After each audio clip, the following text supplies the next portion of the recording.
Assalamualaikum warahmatullahi wabarakatuh. A'udzu billahi as-sami'il 'alim minasy syaithanir rajim. Bismillahirrahmanirrahim.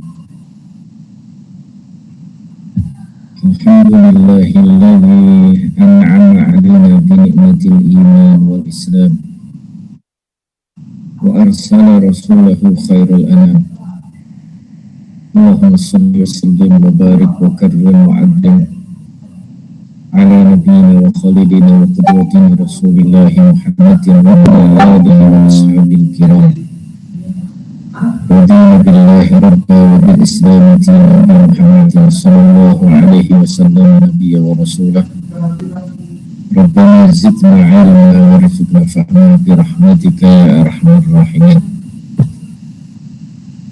Saudara-saudaraku yang dirahmati oleh Allah Subhanahu wa taala, mari kita awali majelis kita dengan membaca suratul Fatihah.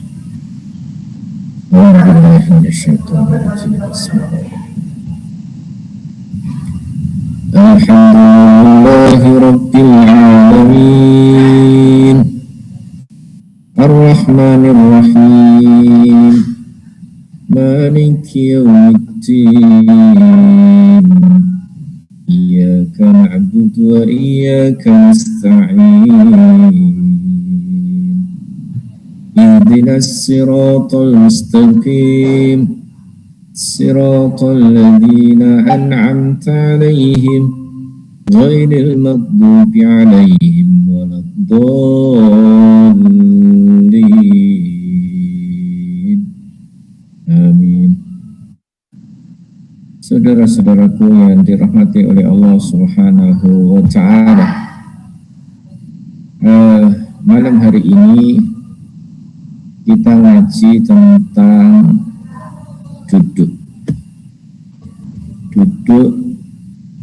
di dalam sholat, terutama di saat kita membaca tasyahud atau membaca tahiyat, baik tahiyat awal maupun tahiyat akhir. Sedangkan pembahasan tahiyat awal telah kita bahas pada pekan lalu. Malam hari ini kita membahas tentang masalah duduk pada tahiyat akhir. Duduk pada tahiyat akhir ini memang ada beberapa dalil yang sama-sama kuatnya, dan itu semuanya memberi rahmat, memberi kemudahan kepada umat baginda Rasulullah Shallallahu Alaihi Wasallam. Semua yang diajarkan oleh Rasulullah memberikan rahmat, memberikan kasih sayang kepada umatnya. Kita bayangkan seandainya dalil itu satu, dan seandainya caranya satu, kemudian bila tidak memenuhi syarat itu, suratnya tidak sah. Kita coba dapat membayangkan. Tentu akan menyulitkan kepada umatnya di dalam menjalankan ibadah kepada Allah Subhanahu wa ta'ala. Sementara umat baginda Rasulullah Shallallahu Alaihi Wasallam memiliki kondisi yang berbeda-beda, memiliki situasi yang berbeda-beda. Ya. Pada malam hari ini fokus kita hanya membahas masalah duduk iftirash dan duduk tawarruk. Meskipun sudah pernah kita membahas masalah duduk iq'a'. Duduk iq'a' yaitu duduk di mana kedua kaki kita jadikan sebagai bantalan, kedua kaki ya, dan kedua jari-jarinya semuanya menghadap kiblat, dan itu hanya kita lakukan di saat duduk di antara dua sujud. Duduk di antara dua sujud, bisa duduk iftirash, bisa duduk iqa'. Tapi di saat kita melakukan bacaan tasyahud atau tahiyat, pilihannya hanya ada dua, yaitu duduk iftirash dan duduk tawarruk. Bagi kita mungkin sudah familiar apa itu duduk iftirosh dan apa itu duduk tawarruk. Ya. Duduk iftirosh, jadi tidak ada kontradiksi tentang sunnahnya tata cara duduk untuk membaca tasyahud, baik tasyahud awal maupun tasyahud akhir. Namun hal yang menjadi kontradiksi adalah kapan sebaiknya melakukan cara duduk iftirosh atau tawarruk ini. Ya. Terutama di dalam tasyahud akhir, sebaiknya itu kita tasyahud awal duduk kita itu duduk iftirosh atau duduk tawarruk. Duduk iftirosh itu duduk apa sih? Duduk dalam sholat dengan cara duduk di atas telapak kaki kiri. Jadi telapak kaki kiri itu kita jadikan dudukan, dijadikan bantalan, sedangkan telapak kaki kanan ditegakkan dengan menghadapkan jari-jari ke arah kiblat. Nah, udah familiar ya. Itu namanya iftirosh. Sedangkan duduk tawarruk adalah duduk dengan posisi merentangkan kaki kirinya dari sisi kanan ke bawah kaki kanannya. Sedangkan telapak kaki kanan ditegakkan dengan menghadapkan jari-jari ke arah kiblat. Artinya ketika tawarruk itu bokong kita itu nempel ke tanah, bukan menduduki kaki kiri juga. Nanti kalau iftirosh, bokong kita duduk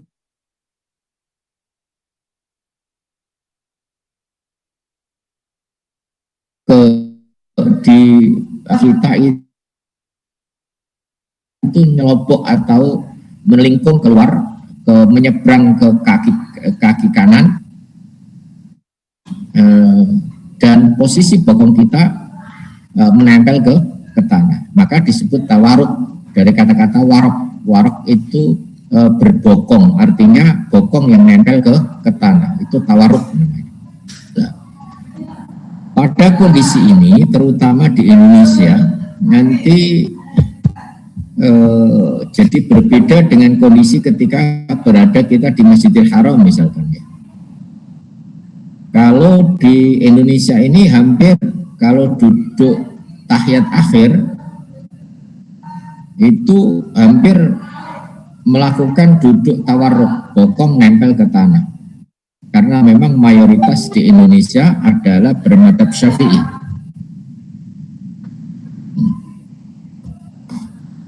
Nah, kondisi ini berbalik ketika kita sholat berada di Masjidil Haram. Orang-orang yang umroh haji itu bisa memandang, melihat langsung. Umumnya orang-orang yang sholat di sana itu tasyahud akhir itu melakukan iftirosh, duduk iftirosh, bukan tawarruk sebagaimana yang berlaku di Indonesia. Pertanyaannya begini, lalu dasar apa? Dasarnya apa? Dalilnya apa? Bahasa kasarnya, mana yang sesuai dengan sunnah? Apakah semuanya sesuai dengan sunnah? Atau hanya pandangan madhab? Kalau madhab itu kan ra'yu, pendapat. Ya. Dan atau itu sebuah wahyu, sebuah mukjizat dari Allah maupun dari Rasulullah Shallallahu Alaihi Wasallam. Jawabannya adalah semuanya adalah wahyu. Semuanya adalah wahyu, semua ada tuntunannya. Jadi ada 3 versi duduk ketika kita tasyahud. Ya, terutama ketika kita tasyahud akhir ya. Tapi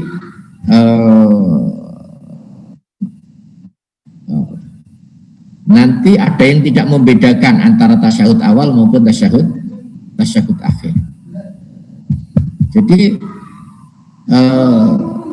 yang pertama, dalil yang pertama, cara duduk dengan iftirosh itu hanya dilakukan pada tasyahud rakaat awal. Sedangkan duduk dalam tasyahud akhir atau rakaat yang akhir seperti maghrib berarti rakaat ketiga, isya rakaat keempat, zuhur rakaat keempat. Itu dilakukan dengan cara tawarruk. Tawarruk tadi ya, bokong nempel ke tanah. Kalau iftirash, bokong tidak nempel ke tanah, tapi kaki kiri menindih kaki kiri atau telapak kaki kiri. Itu iftirash. Lah, dalil yang pertama ini membagi peran, membagi tugas. Dalil pertama ini dalam sholat itu terbagi duduk menjadi dua, yaitu duduk iftirash dan duduk tasyahud. Ini dalil pertama. Tapi iftirashnya ketika rakaat tasyahud awal atau rakaat kedua bagi yang bilangannya lebih dari dua, seperti maghrib, isya, gitu kan. Atau rakaat kalau subuh nggak ada rakaat nggak ada tasyahud awal, adanya tasyahud akhir. Jadi cara duduk iftirash ini hanya dilakukan pada tasyahud rakaat kedua atau rakaat pertama atau tasyahud pertama. Sedangkan duduk dalam tasyahud rakaat akhir dilakukan dengan cara tawarruk. Dalil ini dijadikan pedoman oleh mazhab Syafi'i. Jadi duduk di dalam sholat itu terbagi menjadi dua, pada tasyahud awal dan tasyahud akhir. Tasyahud awal duduknya iftirash, tasyahud akhir duduknya tawarruk. Apa dalilnya itu? Dalil adalah hadis wahyu yang diriwayatkan oleh Imam Abu Dawud dari seorang sahabat Muhammad bin Amr al-Amiri. Beliau mengatakan anahu wasofa salat Rasulullah sallallahu alaihi wasallam innahu idza jalasa fi rak'atain jalasa ala rijlil yusra fa idza jalasa fi rak'atil akhirati qaddama rijlahul yusra wa jalasa ala maq'adihi. Seorang sahabat yang bernama Muhammad bin Amr al-Amiri mensifati atau menggambarkan bagaimana sholat Rasulullah Shallallahu Alaihi Wasallam. Beliau mengatakan, idza jalasa fi rak'ataini, apabila beliau duduk pada rakaat kedua, jalasa beliau duduk ala rijlil yusra pada kaki yang kiri. Kaki yang kiri berarti duduk pada kaki yang kiri. Artinya iftirash ini. Tapi faida jalasa fi rak'atil akhirah, apabila beliau duduk pada rakaat yang akhir. Jadi di sini tidak memandang rakaat kedua atau rakaat ketiga, keempat, termasuk subuh. Bisa jadi kalau 2 rakaat, ya rakaat akhir namanya. Gitu. Qaddama rijlahu yusra, maka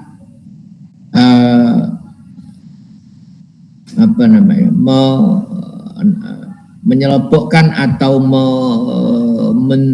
memasukkan rijlahu, kakinya yang kiri, wa jalasa ala maq'adihi, dan beliau duduk pada tempat sholatnya, artinya kepada di atas tanah.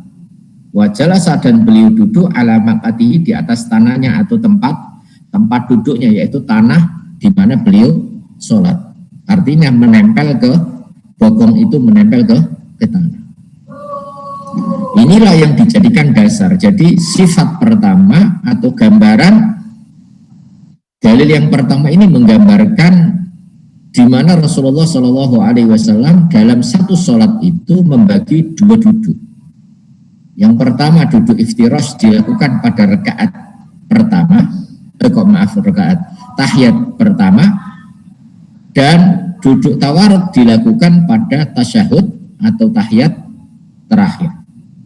Ya, tasyahud atau tahiyat terakhir. Nah, saat duduk itu namanya duduk tawarruk. Ya.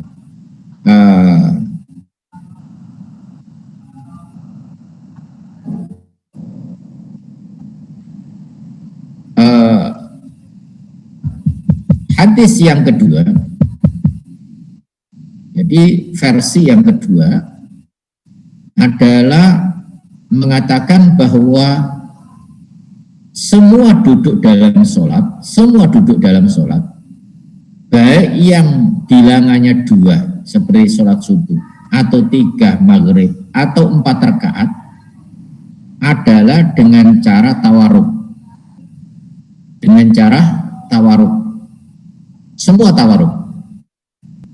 Karena hadisnya menyebut sifat duduk secara umum dalam sholat. Ya. Hadisnya adalah hadis yang diriwayatkan oleh Imam Muslim dari sahabat Abdullah bin Zubair. Qala kana Rasulullah sallallahu alaihi wasallam idza qa'ada fi shalah ja'ala qadamahu al-yusra baina fakhidhihi wa saqihi wa farasha qadamahu al-yumna. Rasulullah Shallallahu Alaihi Wasallam yang digambarkan disifati oleh sahabat Abdullah bin Zubair, beliau ketika duduk untuk sholat, jadi beliau mengatakan idza qa'ada fis sholat.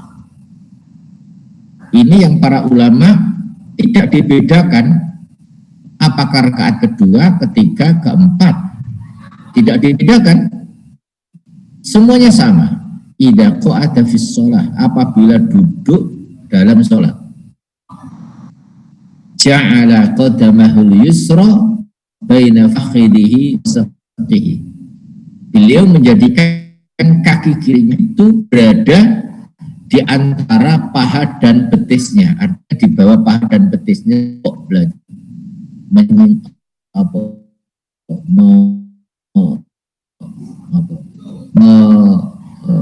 menjulurkan kaki kirinya ke tengah-tengah paha dan betisnya, sehingga akhirnya telapak kaki kiri itu terlihat berada di berada di kanan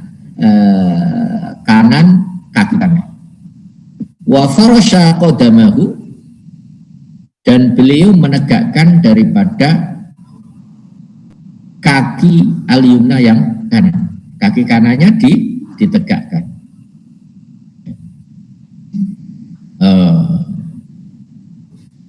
Ini adalah wa wada'a yadahu al-yusra ala rukbatihil yumna rukbatil yusra, dan meletakkan tangan kirinya di atas dengkulnya yang kiri. Wa wada'a yadahu al-yumna ala fakhidil yumna, dan meletakkan tangan kanannya di atas paha kanannya. Wa asyara bi asba'ihi, dan memberi isyarat dengan telapak atau dengan jari-jarinya. Rawahu Muslim, hadis ini diriwayatkan oleh Imam Muslim. Jadi hadis ini menjadikan duduk tawarruk itu berlaku untuk semuanya. Berlaku untuk semua duduk. Ya. Duduk tawarruk pokoknya tasyahud, tidak ada istilah untuk tasyahud awal, tasyahud akhir. Tasyahud awal ya tawarruk, tasyahud akhir ya tawarruk. Dua rakaat seperti subuh ya duduk nanti tawarruk. Maghrib berarti ada 2 duduk ya tawarruk semuanya. Isya ada 2 duduk ya tawarruk semuanya. Kemudian versi yang ketiga, sama-sama wahyunya, hadis yang diriwayatkan oleh Imam Nasa'i dari seorang sahabat yang terkenal namanya Wa'il bin Hujr. Annahu ra'a Nabiyya sallallahu alaihi wasallam jalasa fi shalah, bahwa beliau melihat Nabi kita Muhammad sallallahu alaihi wasallam duduk di dalam salat. Faftarasha rijlahul yusra, Kemudian beliau duduk iftirash di atas kaki beliau yang kiri. Jelas kalimatnya. Beliau duduk iftirash di atas kaki beliau yang kiri. Redaksinya menunjukkan arti semua sholat mana? Kalimat tadi. Ro'an Nabi jalafis fis sholat, duduk di dalam sholat. Artinya di sini tidak diperinci, sholat yang berapa rakaat tidak diperinci. Artinya semua rakaat disebutkan. Sama kedudukannya, yaitu duduknya duduk iftirash. Ya, ini yang banyak dilakukan oleh para madhab Hanafi, ya, termasuk juga sebagian Maliki. Duduknya adalah duduk iftirash semuanya. Nah, ini makanya tidak heran jika kita umroh hajian misalkan di Masjidil Haram itu sholatnya sholat tahiyat akhir atau tahiyat awal, tasyahud akhir semuanya menggunakan iftirash. Ya. Berbeda ketika dalam kondisi di Indonesia yang kebanyakan penganut daripada madhab Syafi'i itu mengikuti kepada dalil yang pertama tadi, di mana membagi dua duduk tahiyat pertama atau tasyahud pertama dengan duduk iftirash, duduk pada tasyahud akhir dengan menggunakan duduk tawarruk. Ya. Versi yang kedua, dalil kedua, semua duduk di dalam sholat itu tawarruk. Kemudian versi yang ketiga, semua sholat duduknya adalah iftirash. Dan semuanya adalah hadisnya hadis-hadis yang sahih. Subhanallah. Saudara-saudaraku, ini pertama membuka sekat tentang sebuah madhab. Jadi tidak ada di sini membedakan madhab ini, madhab itu. Jadi madhab itu ngikut kepada sunnah, kepada wahyu. Jadi ra'yu itu mengikuti kepada wahyu. Artinya apa? Jadi wahyu ra'yu pendapat madhab ini, madhab itu hanya sekedar mengamalkan satu sisi wahyu, satu sisi sunnah Rasul. Kemudian diikuti, kan begitu. Misalkan tadi mengikut daripada madhab Syafi'i mengikuti dalil pertama yang membagi duduk menjadi dua, duduk iftirash sama duduk tawarruk. Mengikuti apa ini? Semestinya bukan mengikuti Imam Syafi'i, tapi mengikuti Rasulullah dengan dalil yang pertama. Kok nanti kita menemukan orang kok sholatnya duduknya tawarruk terus misalkan, berarti dia memiliki dasar pada wahyu dengan dalil hadis yang kedua tadi. Nah, kok umpamanya kebalikannya lagi, malahan nggak ada tawarruk sama sekali, duduknya senantiasa iftirash, berarti orang itu menggunakan dalil hadis atau sunnah yang ketiga. Dalil hadis yang ketiga. Semua duduk dalam sholat adalah iftirash. Itu yang banyak kita lihat di Masjidil Haram. Saudara-saudaraku yang dirahmati oleh Allah Subhanahu wa Ta'ala, ini rahmat dari Allah sebenarnya. Ini kelonggaran yang Allah berikan lewat Rasulnya. Rasulullah menjadi teladan kita. Melakukan 3 cara ini. Supaya apa? Supaya kita itu tetap ibadah kita itu leluasa melihat kepada situasi dan kondisi kita. Jangan sampai kita ini fanatik kepada satu dalil, sementara di sini di dalam posisi duduk ini ada 3 dalil misalnya. Kemudian gampang menyalahkan kepada dalil kedua dan ketiga. Atau kita biasa iftirash, kemudian menyalahkan hadis kedua dan pertama misalnya. Ini yang perlu dibuang, karakter-karakter ini, karena ini menjadi penyakit hati kita. Karena ini menjadi penyakit manusia pada umumnya adalah menjadikan satu dalil dijadikan pedoman hidup, kemudian membuang kepada hadis-hadis yang lain, padahal sama-sama hadisnya adalah hadis yang sahih. Ya. Kemudian hikmahnya juga bahwa adanya perbedaan duduk ini melihat kepada situasi kita sebenarnya. Orang, coba antum bayangkan misalkan sholat tarawih habis makan kenyang misalkan, ya kan? Tarawih Ramadan habis makan kenyang. Ketika duduk tawarruk, terutama ditambah lagi orangnya gemuk, sampai bayangkan. Ini kan menyiksa diri namanya kan. Kalau orang ini hanya melihat kepada satu sisi, satu dalil, dia akan menyiksa dirinya.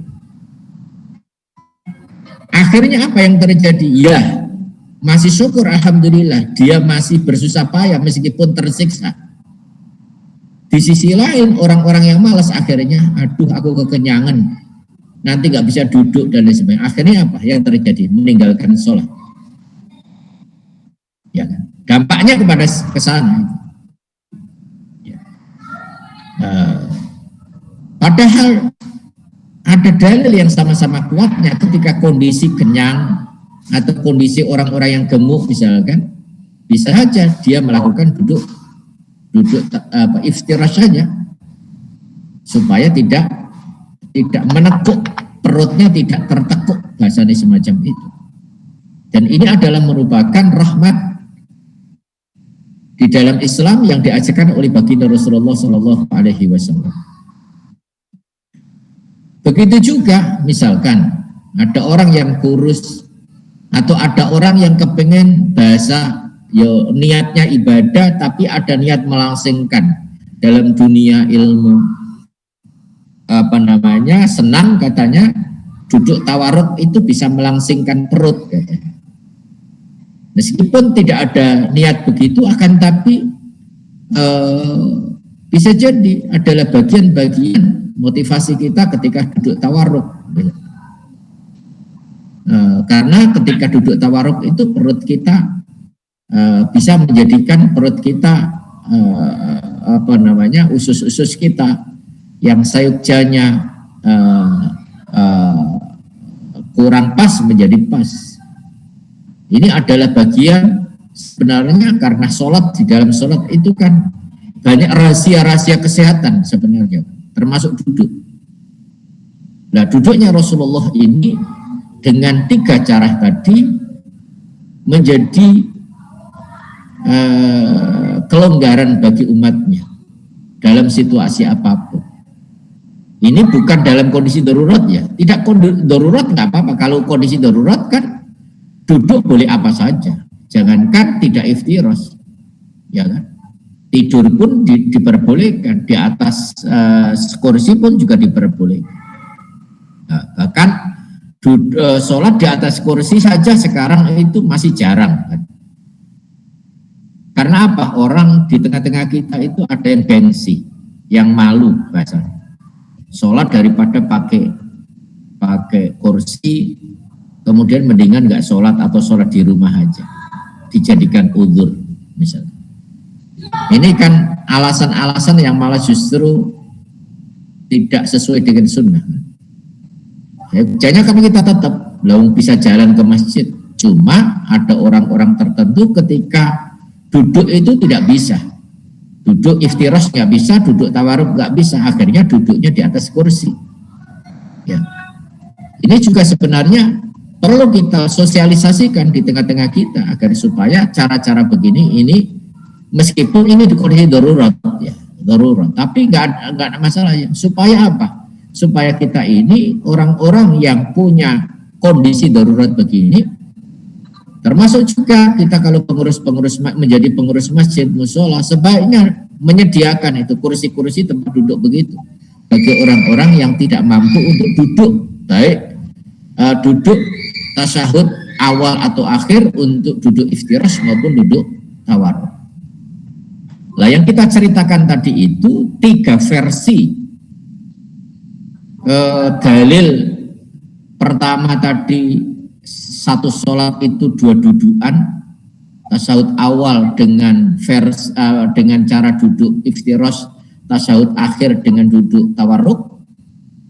Dalil yang kedua menguatkan di dalam sholat itu hanya ada satu dudukan jenis duduk, yaitu duduk tawarruk. Dalil yang ketiga, di dalam sholat itu hanya ada satu jenis, yaitu duduk iftirash. Ini sebenarnya ini bukan dalam kondisi darurat, bukan. Ini kondisi normal, menjalankan sunnah. Ya, jadi tidak ada kaitannya darurat ini, kecuali yang duduk di atas kursi tadi, itu darurat. Ya. Ya. Ini tidak ada darurat, tidak apa-apa sebenarnya. Tapi kita ini boleh melakukan, memilih sesuai dengan situasi dan kondisi kita masing-masing. Kaki kita misalkan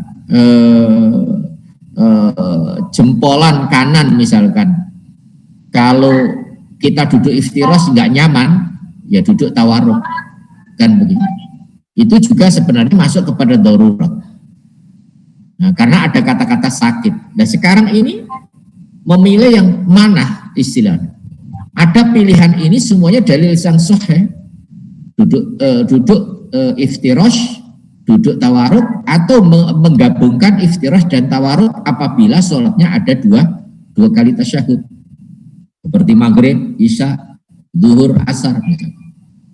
Jadi beberapa hadis di atas itu memang terkesan kontradiksi, namun tidak perlu ada yang dieliminasi karena beberapa dalil itu bisa dikompromikan. Dengan cara apa? Dengan cara sesekali kita mengikuti melakukan dalil yang pertama, kedua, atau ketiga. Bisa jadi kita melakukan dalil pertama ketika ada dua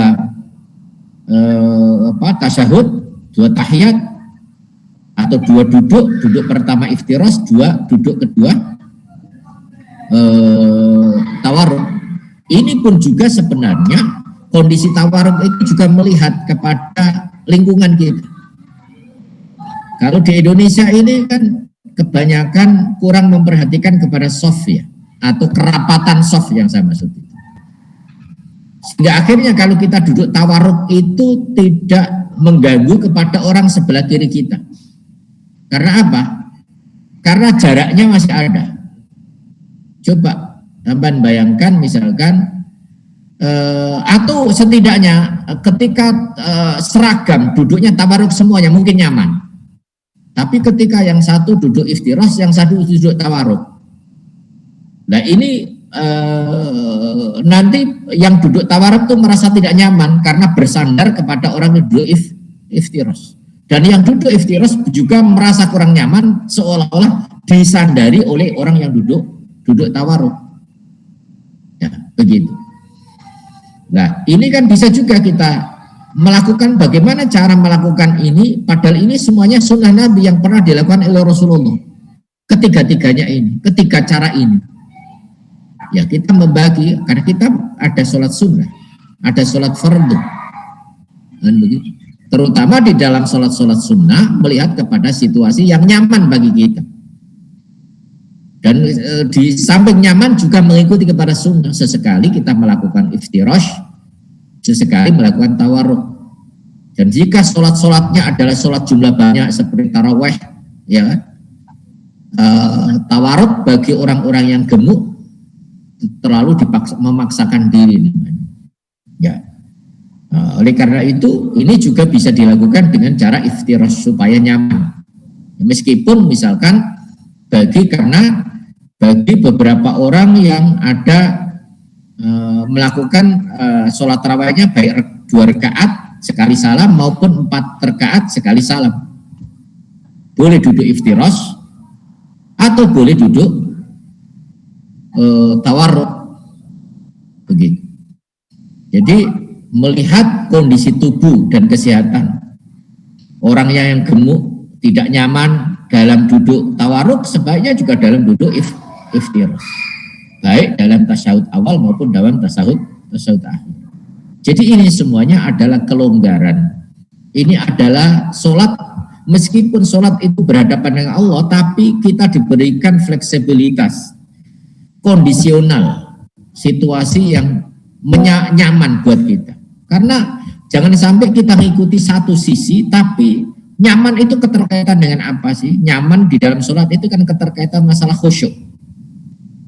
Contoh mamanya begini, aku tak kepengen mengikuti sunnah yang duduk, dalil yang mengikuti duduk terakhir dengan tawarruk misalnya.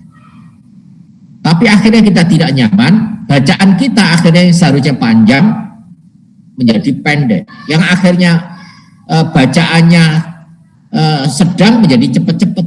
Ini kan juga sama, bacaannya mengurangi sunnah namanya. Kita dapat sunnah duduk tapi mengurangi sunnah bacaan. Ya. Oleh karena itu duduk di dalam sholat ini penting untuk menunjang atau mendukung daripada kekhusyukan kita. Kalau doa kita duduk kita tidak nyaman di dalam sholat, juga kurang khusyuk kan. Maka di dalam sholat itu juga memperhatikan kepada kenyamanan kita di dalam duduk supaya khusyuk, ya, supaya kita bisa khusyuk, bisa menambah bacaan. Yang asalnya sholat kita pendek menjadi panjang. Nah, itu adalah bagian-bagian dari kenapa Rasulullah memberikan beberapa contoh.